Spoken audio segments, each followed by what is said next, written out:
Bismillahirrahmanirrahim. Assalamualaikum warahmatullahi wabarakatuh. Perkenalkan, nama saya Nugraini binti Kamiluddin dari kelas AP01. Di sini saya akan menjelaskan ICT sebagai alat bantu pembelajaran. Pengertian informasi and communication technology.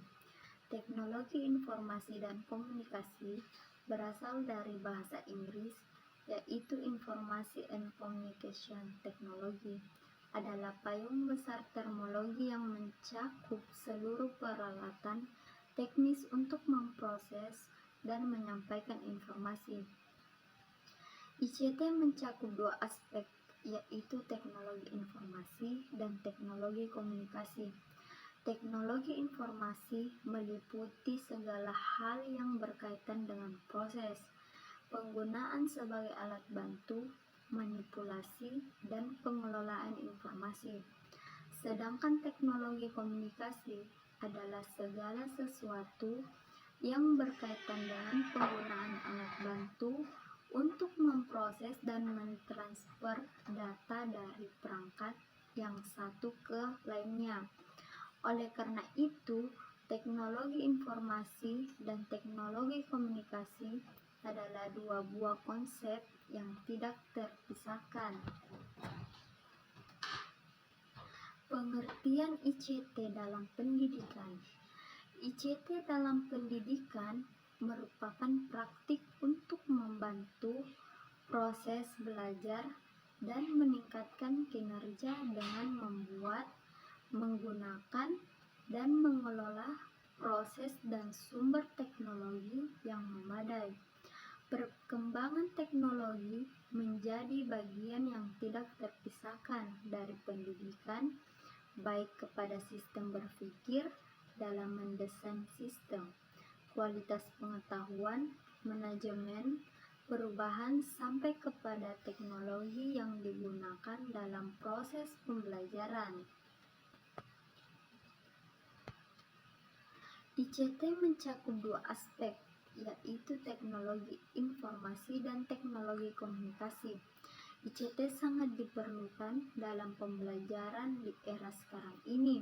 Dengan prinsip penggunaan ICT yang efektif dan efisien, optimal, menarik, dan merangsang daya kreatif, ICT menjadi salah satu media pembelajaran yang banyak digunakan di berbagai bidang pendidikan karena meningkatkan efektivitas dan efisien dalam proses pembelajaran. Perkembangan ICT dalam pendidikan.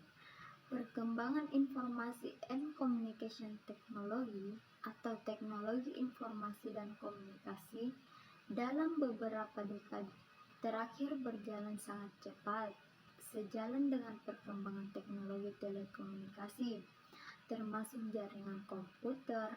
Berbagai teknologi dan aplikasi pendukung juga telah dikembangkan sebagai upaya untuk mendukung dan mempermudah aktivitas kehidupan manusia dan organisasi, termasuk kegiatan belajar mengajar dalam dunia pendidikan.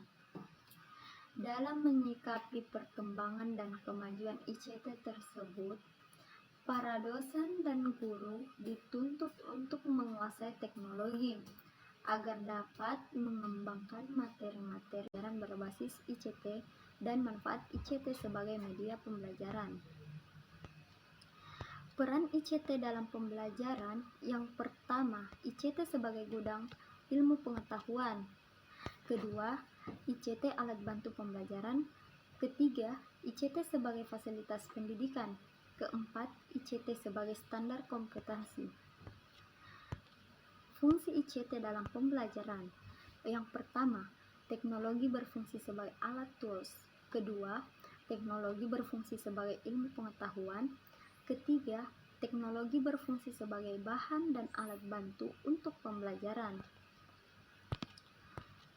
Tujuan ICT pembelajaran. Yang pertama, menyadarkan kita akan potensi perkembangan teknologi informasi dan komunikasi yang terus berubah sehingga termotivasi untuk mengevaluasi dan mempelajari teknologi ini sebagai dasar untuk belajar sepanjang hayat. Kedua, memotivasi kemampuan kita agar bisa beradaptasi dan mengantisipasi perkembangan TIK sehingga bisa melaksanakan dan menjalani aktivitas kehidupan sehari-hari secara mandiri dan lebih percaya dari your text her. Ketiga, mengembangkan kompetensi kita dalam menggunakan teknologi informasi dan komunikasi untuk mendukung kegiatan belajar, bekerja, dan berbagai aktivitas dalam kehidupan sehari-hari. Keempat, mengembangkan kemampuan belajar berbasis TIK sehingga proses pembelajaran dapat lebih optimal, menarik, dan mendorong kita lebih terampil dalam berkomunikasi, terampil mengorganisasi informasi, dan terbiasa bekerja sama. Dampak ICT dalam pendidikan. Yang pertama, dampak negatif. Pelajar jadi lebih mudah dalam belajar karena kebanyakan pelajar lebih suka praktek dibandingkan teori.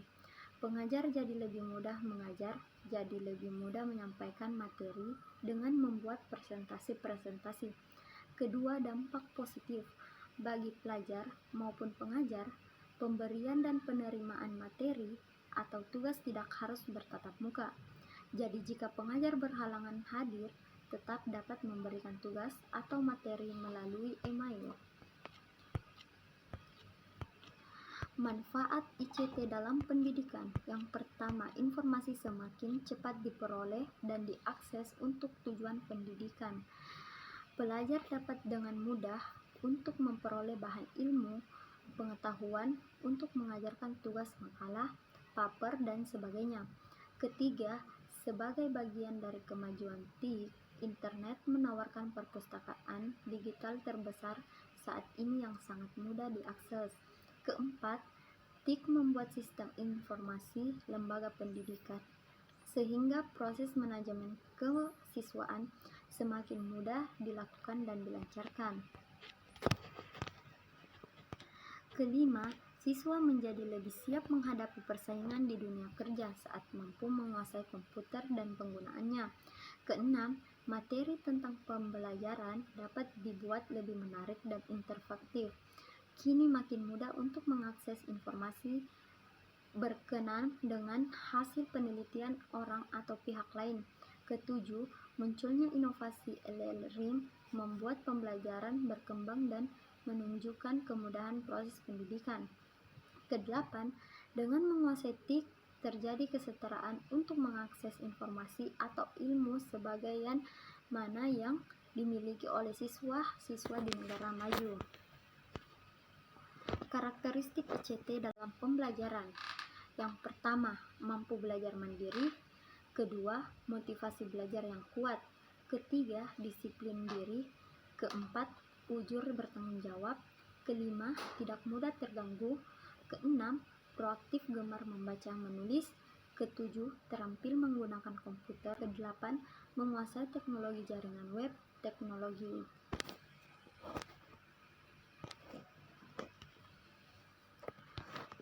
penunjangan ICT dalam pembelajaran. Pembelajaran berbasis ICT dapat dikaitkan identik dengan pembelajaran yang berbasis komputer dan sumber-sumber maya.